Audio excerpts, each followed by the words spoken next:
We welcome the Attorney General and we thank him for participating today. Now, if you would please rise, I will begin by swearing you in. Would you raise your right hand, please? Or left hand?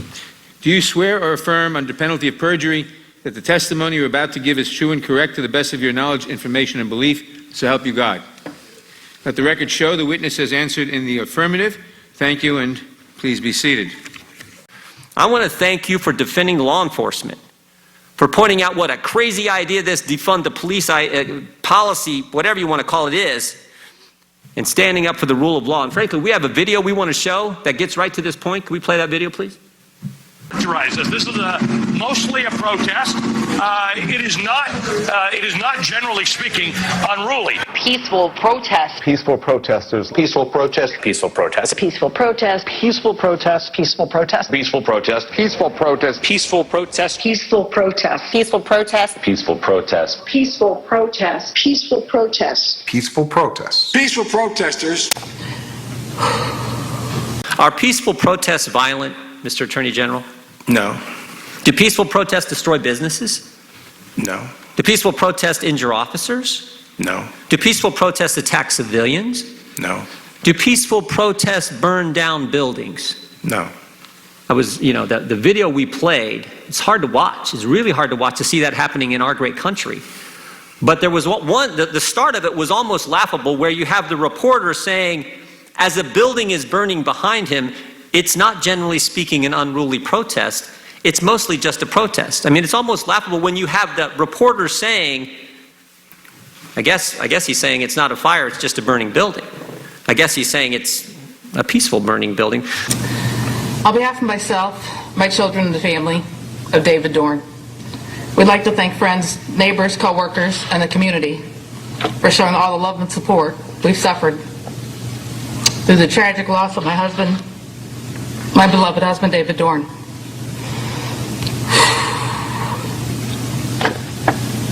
We'd also like to thank St. Louis Metropolitan Police Department for their hard work and perseverance through this investigation, as well as Circuit Attorney's Office. He dedicated his life to the city of St. Louis, retiring at the rank of captain after 38 years of distinguishable service. Then as a chief of Moline Acres for almost 6 years. During those years, he's touched so many lives as a friend, mentor, co-worker, and guardian. His life was senselessly taken from me, from us, by an opportunist who had no regards for human life or the law. This didn't have to happen, but it must have been God's plan for David.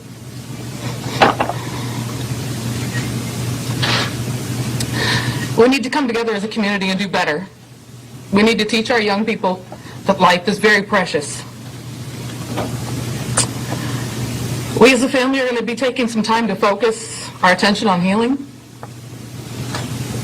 which is very important as we move forward. We would like David's legacy to be remembered as a loving husband, father, grandfather, brother, uncle, friend, colleague, and most importantly, a child of God. I want to thank you all for coming, and God bless you all.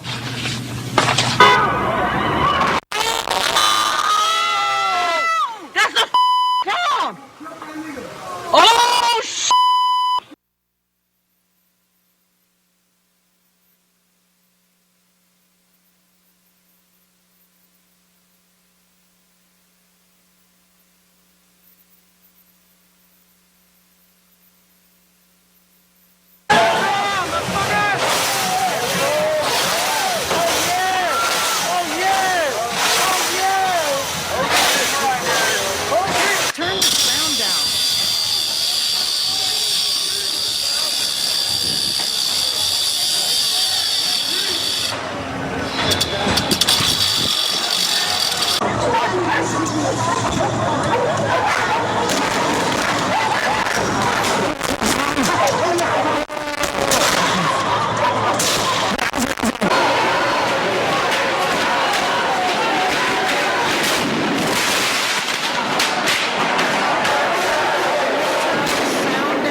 Is defunding the police a rational policy? No, I think, if anything, I'm more concerned that the police be adequately funded today and get more resources. A lot of the things we need to do to address some of the concerns people have about what they saw in Minneapolis are going to take some resources, some of the training that we have to do. And one of the difficulties in our country, it's not a difficulty, it's a fact, we have 18,000 law enforcement agencies. Most of them are very, very small. And so we have to find a way of training, making sure the training is pushed out. Is it dangerous? Dangerous to defund the police? It's extremely dangerous. Extremely dangerous. And some of the ordinances you're seeing cities pass are also dangerous. Are you familiar with the letter that Chief of Police of Seattle, Carmen Best, sent to business owners and residents in that city? Yes, I am, saying that, she cannot protect, she can't do her job. Her police force cannot do the job because That's exactly what she said. Yeah. Gives officers, the policy they're trying to pass, thank goodness the court stopped it, the policy they're trying to pass gives officers no ability, and she emphasized no, not us, not you, Mr. Attorney, not me, gives officers no ability to safely intercede to preserve property in the midst of large, violent crowds. Mhm. She also said in that letter, and again, she's taken the leadership and responsibility to tell the business owners, the citizens, that she's supposed to serve. She also tells them in that letter, I've done my due diligence on informing the council numerous times. So she's saying, I tried to tell them, these people won't listen to me. And then finally she says this, and this is the scary part. This is why it's so dangerous. She says this in her letter, Seattle police will have an adjusted deployment. That's a nice way of saying, you're on your own. We can't help you. That is how scary this defund the police. And here's the kicker. Here's the kicker. These same cities sent you a letter last week. The same week Chief of Police Best does this to the residents and citizens of her city. Her mayor sends you a letter blaming you, blaming the federal government for the violence that is happening in these cities. That is how ridiculous the left's position has become. I appreciate the work you're doing, Mr. Attorney General. I'm over time. I yield back. Thank you. The term we keep hearing from the left is, oh, these are mostly peaceful protests, mostly peaceful. It seems to me that you either are or you're not. Calling what's happening in our cities mostly peaceful protests is a lot like calling Scott Peterson a mostly faithful husband or Al Capone a mostly law-abiding businessman. There is a constitutional right to peaceably assemble. Where does that right stop? When it becomes violence, criminal activity. And that's the challenge here. I mean, you have a lot of people who are out protesting and demonstrating, and that's important First Amendment activity that we believe strongly in and try to protect. The particular violent opportunists that are involved here get into those crowds and then start engaging in very violent activity and hijack it. And a lot of protesters have been telling law enforcement and providing information to us about these people who are not with them, they're not demonstrators, but they're coming in. And a lot of the demonstrators leave when that happens because they see what's happening themselves. Would you call that violence a myth? Gentleman's time. No. The gentleman's time has expired. I now recognize Mr. Chabot. Mr. Attorney General, would it be accurate to say that it's this administration's responsibility, and of course you're part of the administration, to see that federal laws are upheld and that the federal property is secure and safe and protected? Is that correct? That's right, Congressman. There are sort of distinct missions. One mission is to enforce federal law. And by the way, the federal government is the sovereign of the United States. We have two sovereigns here in the United States, and we enforce the federal law all over the country. Every square foot of the country, we enforce federal law. The other is protecting federal property, and specifically U.S. courthouses, which are the heart of federal property in all 93 jurisdictions in the United States. And we have the obligation to protect federal courts, and the U.S. Marshals specifically have been given that obligation. Federal courts are under attack. Since when is it okay to try to burn down a federal court?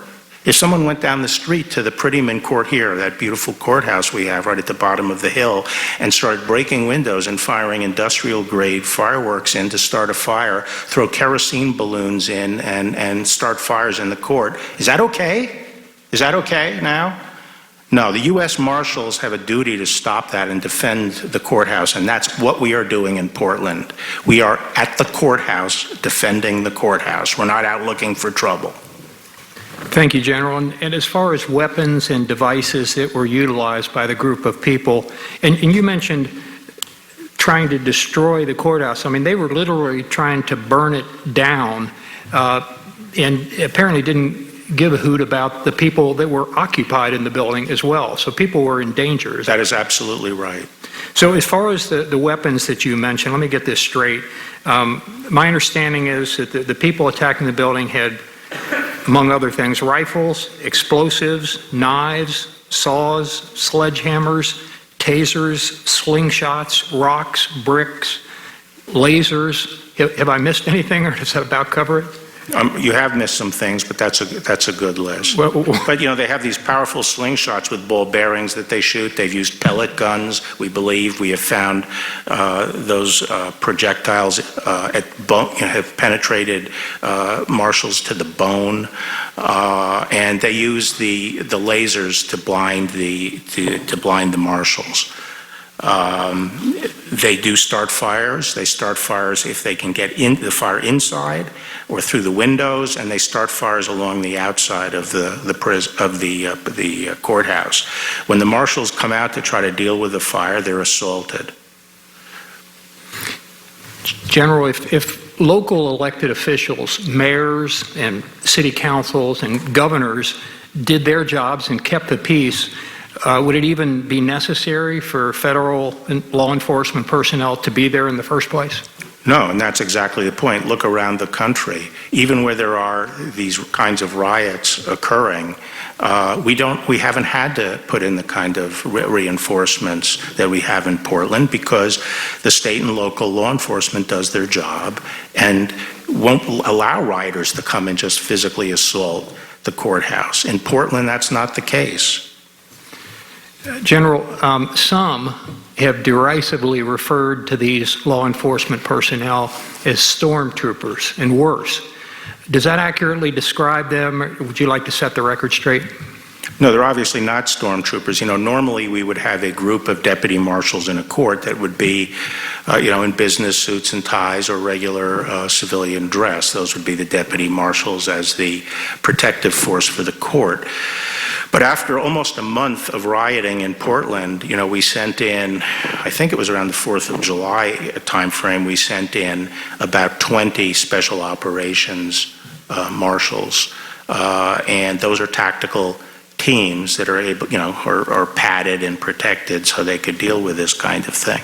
Up until last week, I was told we had our stormtrooper from the Department of Justice amounted to 29 marshals in the courthouse. 29 marshals.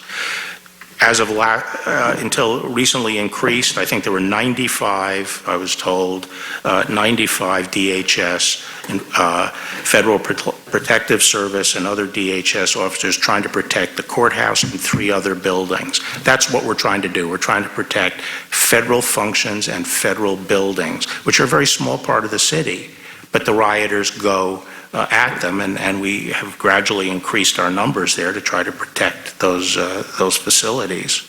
If the state would come in and keep peace on the streets in front of the courthouse, we wouldn't need additional people at the courthouse. Thank you, General.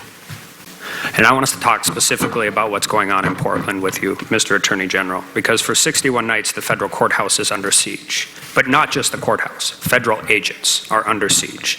You have men and women there protecting that courthouse. Now, I have no doubt if they were there, that courthouse would not be standing right now. Would you agree with that? Absolutely. And I think one of our problems is how we talk about this and how it's covered versus what is actually going on every single night in Portland at that courthouse. Can you explain what your officers and your agents are going through over there? Yes. I'm talking about the U.S. Marshals who were in the courthouse. They have initially tried to contain themselves in the courthouse. There have been efforts to push through in the main door. When people have succeeded in breaching the courthouse, they have thrown kerosene and fireworks and started fires. So then the effort was to make sure that they cannot breach. There still have been breaches into the courthouse. But basically, they try to remain in there.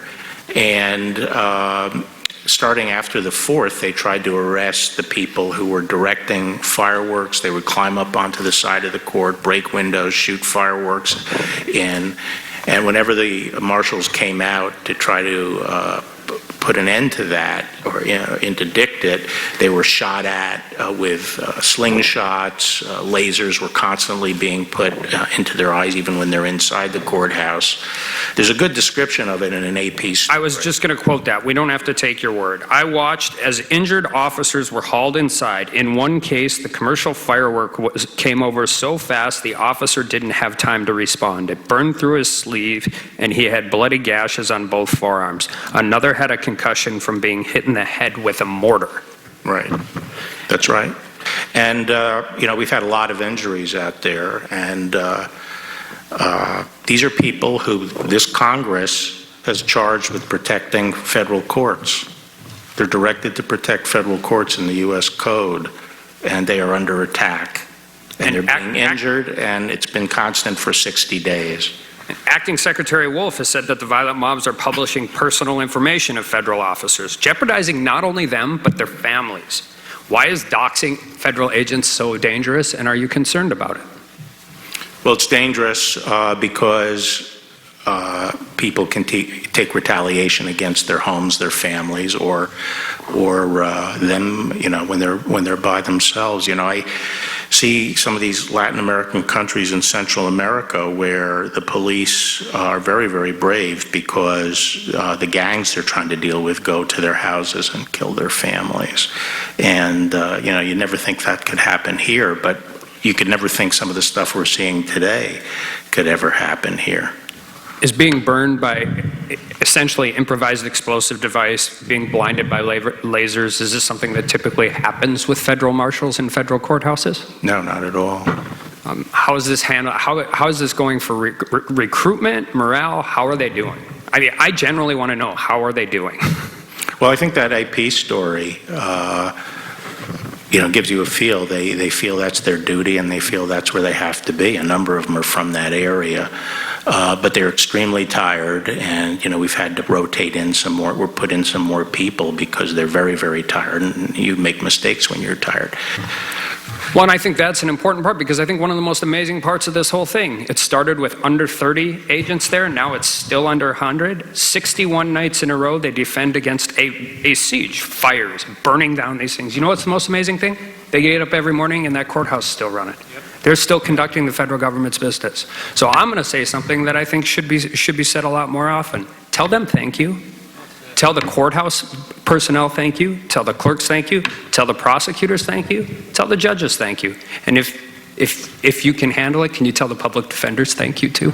Because they're still conducting the business. They do this every single night. Are they getting sleep? The marshals are having a difficult time because their demonstrators go to the hotel. They also go from hotel to hotel because the demonstrators try to disrupt their sleep at the hotel.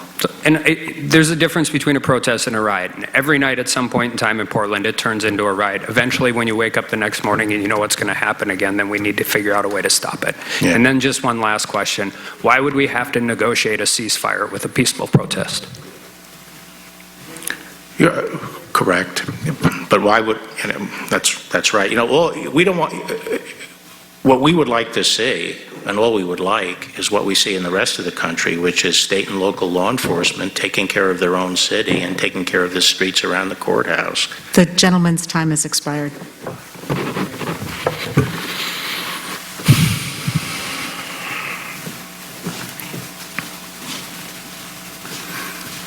General Barr, thank you for appearing before the committee today. General Barr, there is a disturbing pattern we've seen throughout history with totalitarian systems of government. The leaders first seek to disarm the population, then they encourage goon squads to suppress opposing voices. And finally, once they have disarmed and silenced the opposition, these authoritarian leaders institute policies that root out and crush freedom in every form.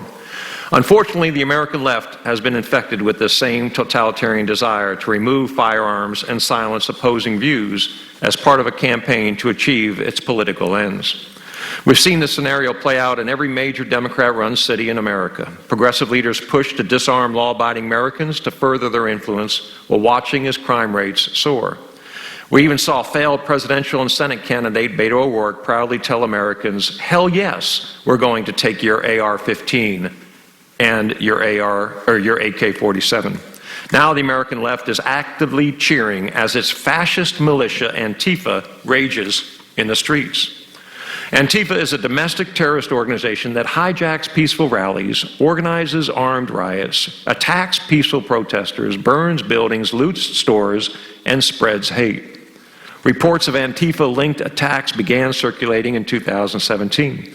These thugs, often armed with sticks and pepper spray and other instruments, showed up to silence college Republican groups at Berkeley. The left was silent. Then in June 2019, Antifa jumped into the national conversation after journalist Andy Ngo was brutally attacked in Portland. No arrests were made. The left again was silent. Almost exactly 1 year ago today, the Wall Street Journal ran an op-ed stating Portland has to do something to deter political violence or the city will get more of it. Of course, the city's feckless leadership has only further encouraged Antifa's violent antics. As a result, we've seen 61 straight nights of violence in Portland. Antifa's fascist totalitarian activities are now oozing into other Democrat-run cities. Last Sunday, Antifa launched a violent assault on a peaceful pro-police demonstration in Denver, Colorado. Conservative leaders in Colorado, including Randy Corporon, a Denver area lawyer and radio talk show host, organized a family-friendly event in honor of Law Enforcement Appreciation Day. The atmosphere was peaceful, and encounter protesters were given plenty of space to advocate their message. But as the afternoon wore on, a swarm of violent Antifa thugs infiltrated the peaceful Black Lives Matter counter-protesters and began assaulting pro-police Americans. These are 20 and 30-year-old thugs assaulting 50, 60, 70, and even 80-year-old Americans who only wanted to show their support for law enforcement. What's worse, Denver's cowardly liberal leadership ordered police to retreat once they saw members of Antifa entering the fray. A Denver police detective, Nick Rogers, apologized for this terrible decision. Detective Rogers summed it up best in a recent radio interview, quote, "I'm sorry on behalf of the rank and file. That's not us. That's not who we are. It just kills me that we let good people down." He continued, "I found out that a retreat order was given by the incident commander, and we had one lieutenant step up and say, 'We aren't leaving.' This lieutenant said, 'These people are going to get killed if we don't stay.' So he kept his people there. That's the reason this thing didn't get worse." End of quote. These are sad times in America. Free speech and the right to keep and bear arms are both being threatened by violent anarchists, and the best our chairman can do is call Antifa a myth. General Barr, this has to stop. We can't let Antifa continue terrorizing our country. Can you please tell us about the appropriate use of civil and criminal RICO statutes to address violent criminal groups like Antifa? In the wake of the beginning of these riots, I asked our joint terrorism task forces, the FBI's joint terrorism task forces around the country, to be our principal means of developing evidence and prosecuting violent extremist terrorists who are involved in these activities. And one of the tools, obviously, we would use is RICO, which can be used against an organization. But that doesn't mean that we currently have a RICO case pending. Okay. I thank the gentleman. And do you have anything you want to say in response to the speeches that have been given by the other side and then you've been cut off? Yeah, well, let's, on Lafayette. The gentleman's time has expired. Okay. About the fact we got the Attorney General of the United States here. Gentleman does not have the time. I don't want the time. I want the Attorney General to be able to have enough time to respond to accusations and questions asked him, and you guys not cut him off. What you want is irrelevant. What is irrelevant are the rules. Mr. Stubbe is recognized. Mr. Chairman, am I going to get an additional 2.5 minutes that Mr. Cicilline had? The gentleman is recognized. General Barr, thank you for your service to our country and your continued service to ensure that our country is safe. I encourage you to ignore the mob, these attacks from Democrats and the left-wing biased mainstream media. Be strong and courageous, for the mass majority of the country supports you and supports you rooting out corruption in the FBI and keeping our country safe from rioters, looters, and anarchists. I, for one, am very happy that you're at the helm of the DOJ and actually supporting the rule of law and fighting for justice. I want to touch on something that Mr. Jordan spoke about in his opening remarks. I want to focus on the Inspector General's December 9th FISA report on the FBI's unlawful surveillance of Trump campaign associate Carter Page. Isn't it true the Inspector General found the FBI under the Obama-Biden administration made 17 significant errors in FISA applications to surveil candidate Trump's campaign associate Carter Page? I think that's right. How many errors are acceptable when the FBI is targeting Americans? Well, none are acceptable. Then there was the complete Woods Files failures the FBI operated under during the Obama-Biden administration. The Inspector General found that 51 factual assertions in the FISA applications to surveil Page, 1, lacked supporting documentation, 2, the supporting document did not support the FBI's factual assertions, or 3, the supporting document showed the FBI's factual assertion was inaccurate. The Inspector General testified there should not have even been one error, yet he found 51 errors. Why is it so important for surveillance targeting Americans to be error-free?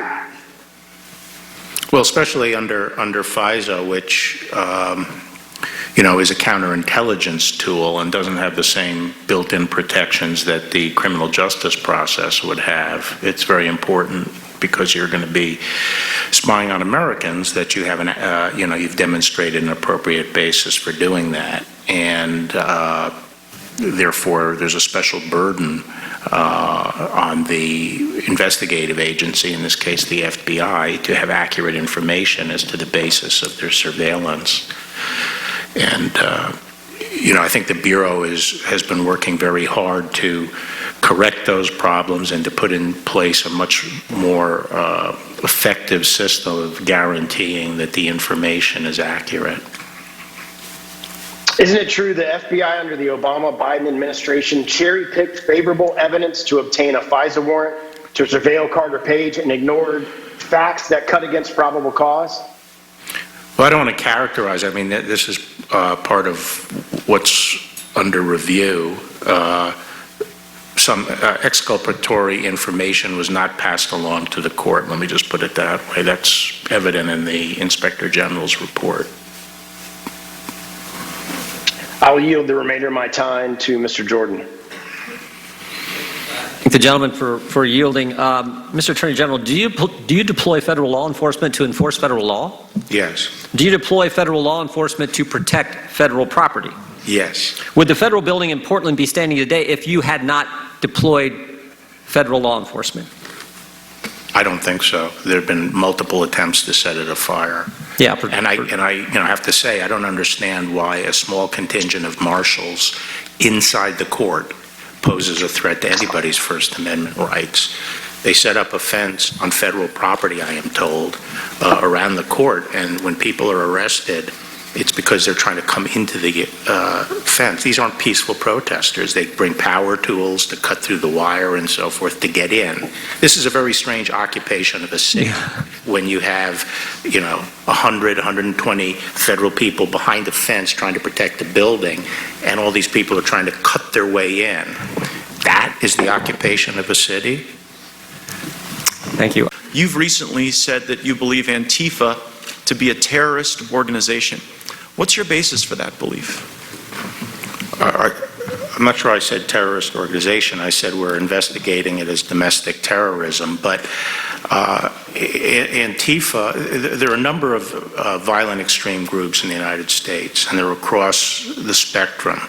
Antifa is heavily represented in the recent riots. That's not to say they're the only group involved.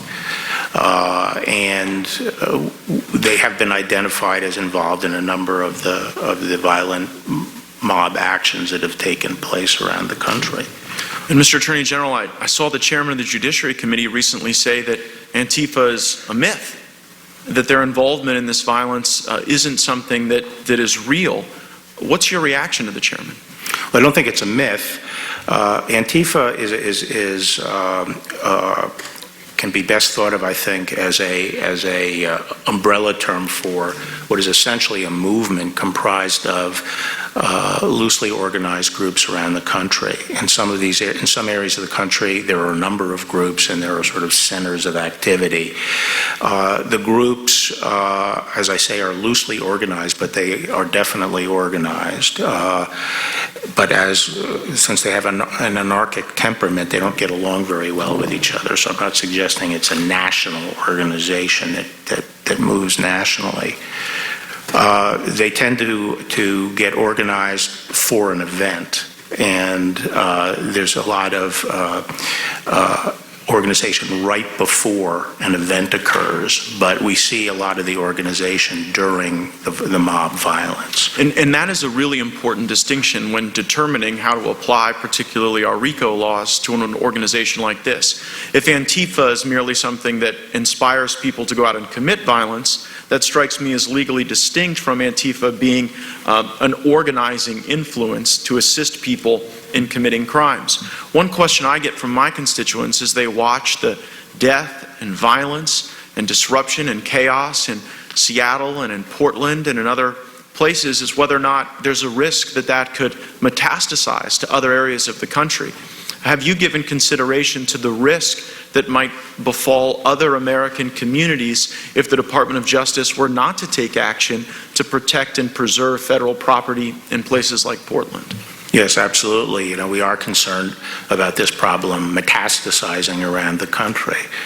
And so we feel that we have to, in a place like Portland, where we don't have the support of the local government, we have to take a stand and defend this federal property. We can't get to a level where we're going to accept these kinds of violent attacks on federal courts. And if you did what my Democrat colleagues were asking, if you merely abandoned that federal property, allowed it to be overrun, allowed the people inside to be harmed, is it your view then that Antifa and other violent people engaged in these acts would simply stop, would simply accept that as their sole victory? Or is it your expert opinion, having dealt with a number of law enforcement and criminal cases in your legal career, that they wouldn't stop, that they would go to the next town, to the next community, and potentially inspire more violence? There's no doubt in my mind that it would spread.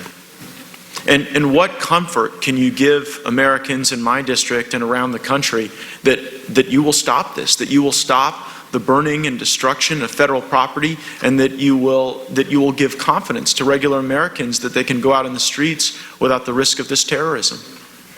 Well, as you can see in Portland, we have a relatively small number of federal officers who have been withstanding this for almost 2 months. It's a great strain, but we cannot just stand aside and allow the federal court to be destroyed. Thank you for your service and for your great work. I yield back. Gentleman yields back, Mr. AG Barr, I'd like to also talk about the violent protests that are being seen in Seattle, specifically Chaz, and also Portland, Oregon. As you know, over the course of June and early July, several shootings occurred inside Seattle's police-free zone, including the tragic murders of a 16-year-old and a 19-year-old.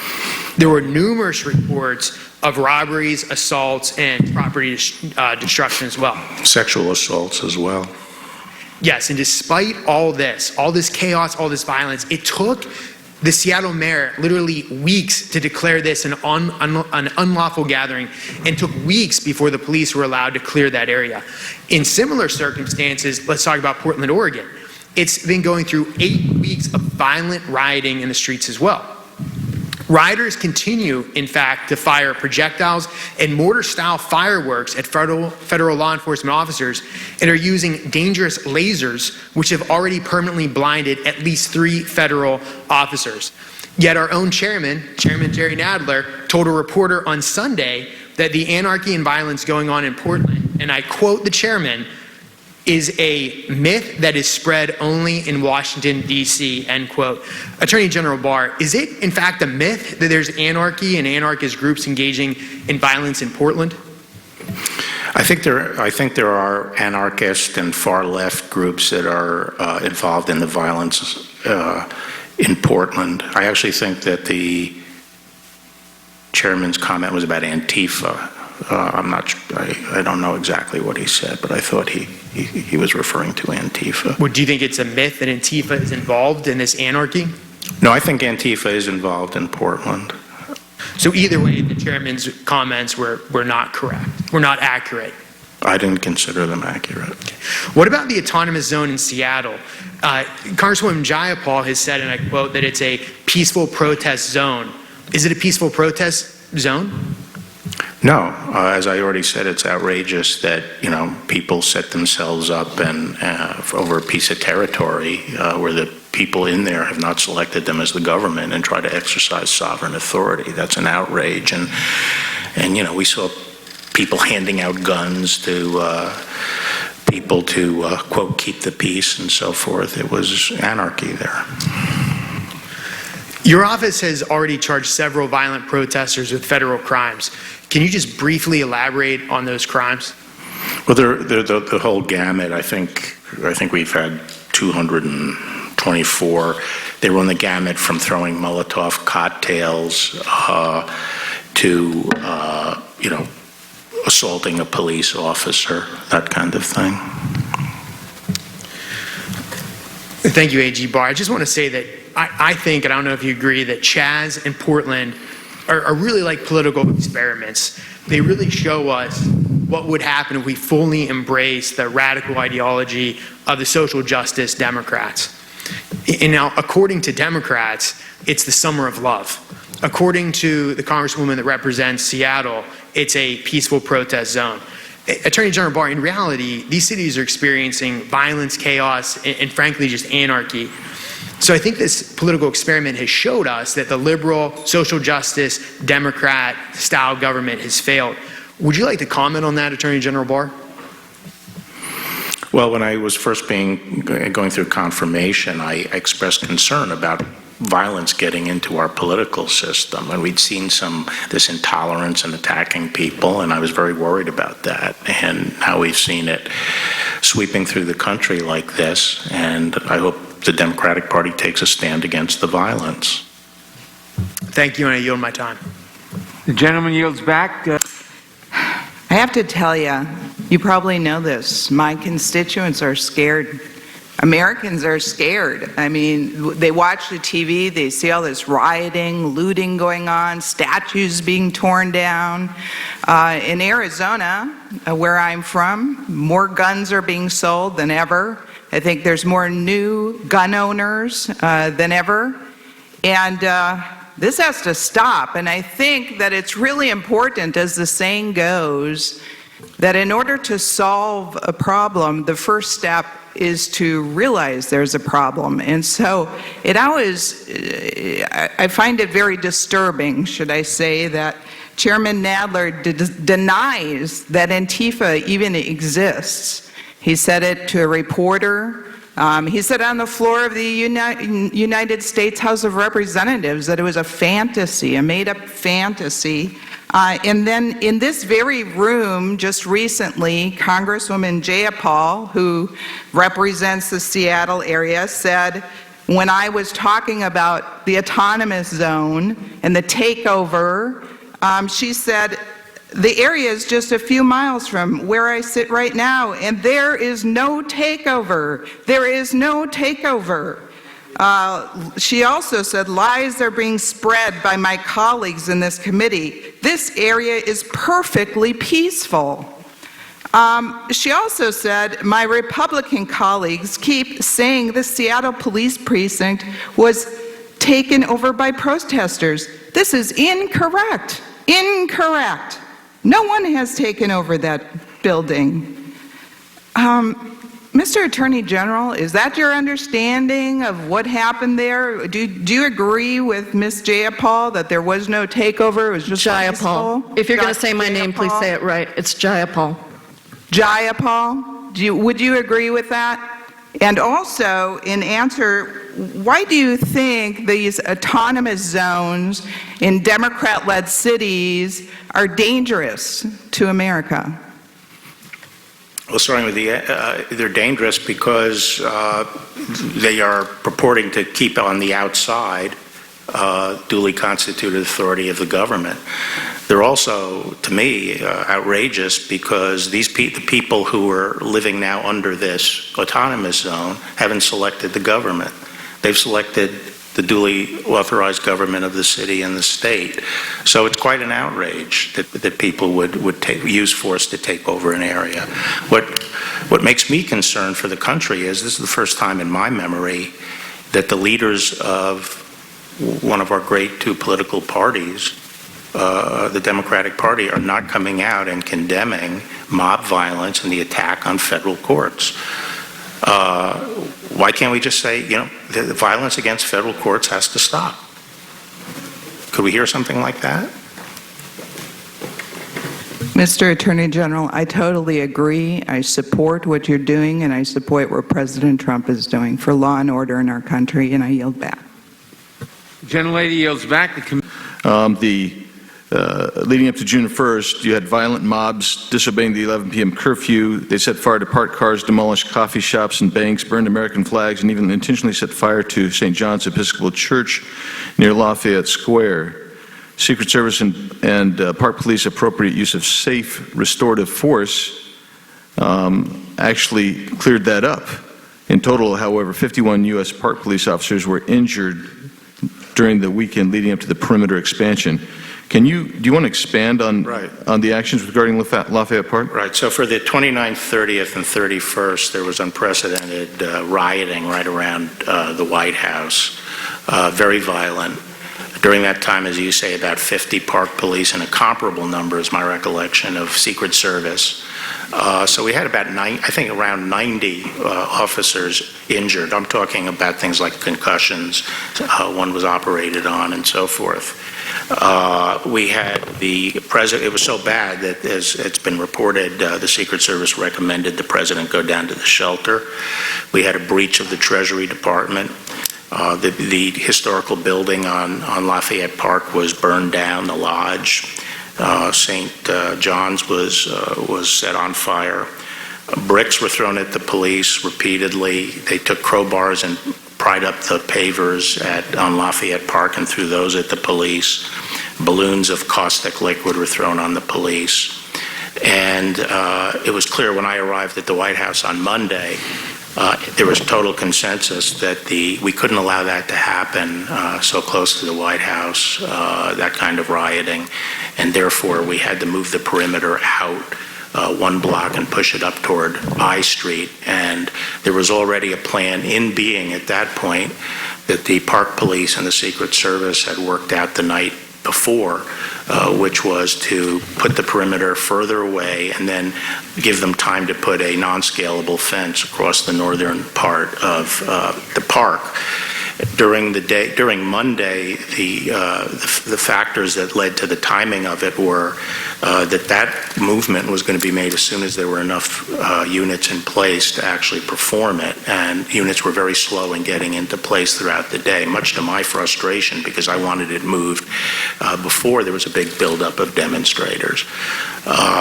And also the fencing had to be delivered. And when those things were accomplished, the tactical commander in charge of the Park Police proceeded with the movement of pushing the perimeter. So this was something conceived of long before and didn't turn on the nature of the crowd, although I would say the crowd was very unruly. And while the tactical considerations were made by the Park Police, they tried to respond to the situation. To say that this had to do with a photo op is, and I don't mean to analogize this to a military operation, but it's akin to saying that we invaded the Philippines in World War II so Douglas MacArthur could walk through the surf on the beach. One follows the other, but we did not invade the Philippines so that Douglas MacArthur could walk to the beach. Thank you. Yield. Gentleman yields back. I so appreciated what you said in your opening statement today, which is what you said in your confirmation hearing. The Attorney General has a unique obligation. He holds in trust the fair and impartial administration of justice. We appreciate that so much. The Democrats have asserted here this morning, and they continue to say in the media, that under your leadership, the Justice Department has become highly politicized. Why is that a totally unfounded allegation? Because actually what I've been trying to do is restore the rule of law. And the rule of law is, at essence, that we have one rule for everybody. If you apply one rule to A, the same rule applies to B. And I felt we didn't have that previously at the department. We had strayed. And I would just ask people, I'm supposedly punishing the president's enemies and helping his friends. What enemies have I indicted? Who could you point to one indictment that has been under the department that you feel is unmerited, that you feel violates the rule of law? One indictment. Now, you say I helped the president's friends. The cases that are cited, the Stone case and the Flynn case, are both cases where I determined that some intervention was necessary to rectify the rule of law, to make sure people are treated the same. I said Stone was prosecuted under me, and I said all along I thought that was a righteous prosecution. I thought he should go to jail, and I thought the judge's sentence was correct. But the line prosecutors were trying to advocate for a sentence that was more than twice anyone else in a similar position had ever served. And this is a 67-year-old man, first-time offender, no violence, and they were trying to put him in jail for 7 to 9 years. And I wasn't going to advocate that, because that is not the rule of law. I agree the president's friends don't deserve special breaks, but they also don't deserve to be treated more harshly than other people. And sometimes that's a difficult decision to make, especially when you know you're going to be castigated for it. But that is what the rule of law is, and that's what fairness to the individual ultimately comes to. Being willing to do what's fair to the individual.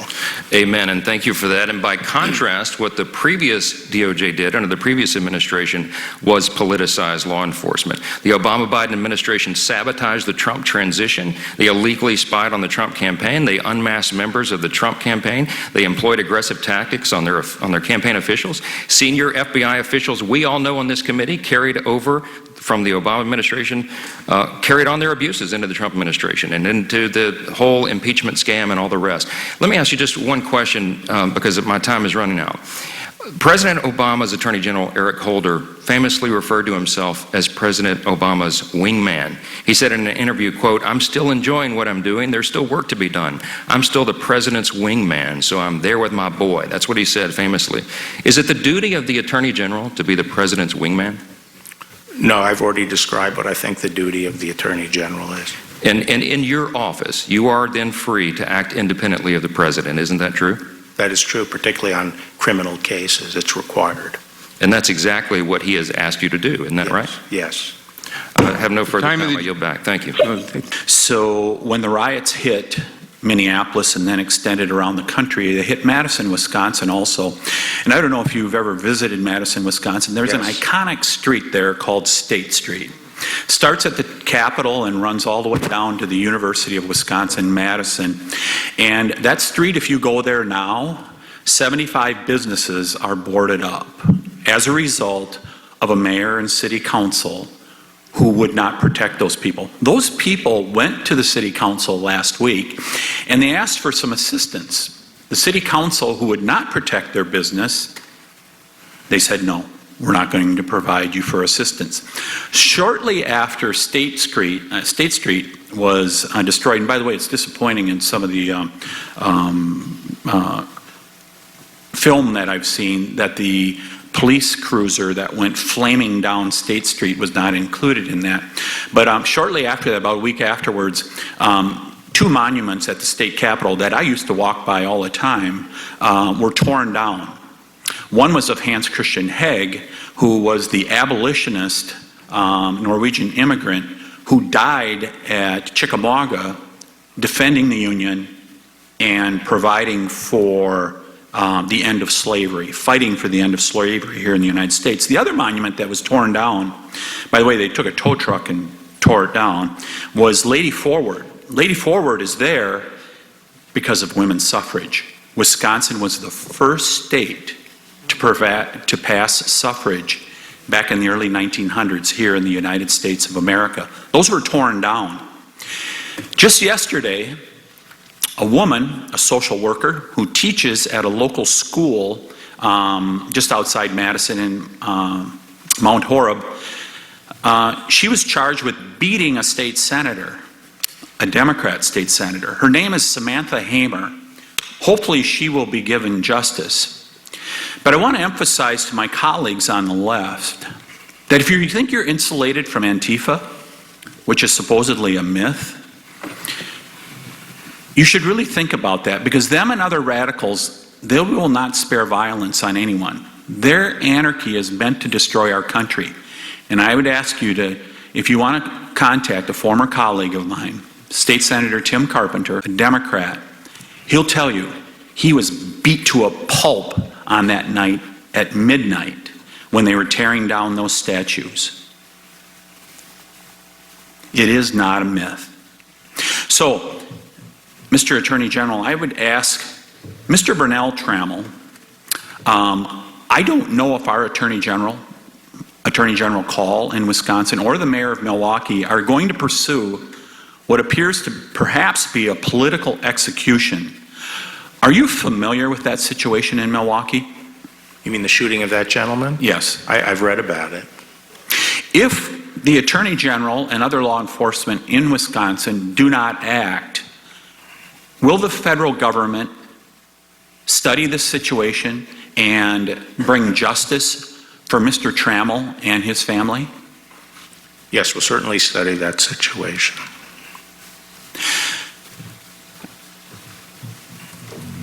This is not a myth. You're hearing it from all over the country, and we're hearing all the time about Portland and Seattle. This happened in Madison, Wisconsin also, where a mayor, a far leftist mayor, proudly carries that banner, sat on a street, actually not a street, a highway with protesters, and shut down traffic. And then State Street, one of the most iconic streets in the state of Wisconsin and Madison, was destroyed. And I'm not so sure that those businesses are going to get their businesses back. It is not a myth, folks. What's happening is real across our country, and we need to stop the riots. These are not peaceful protests. These are riots that are happening, and we need to call an end to it. And I hope you, Mr. Attorney General, will work towards that end. Thank you.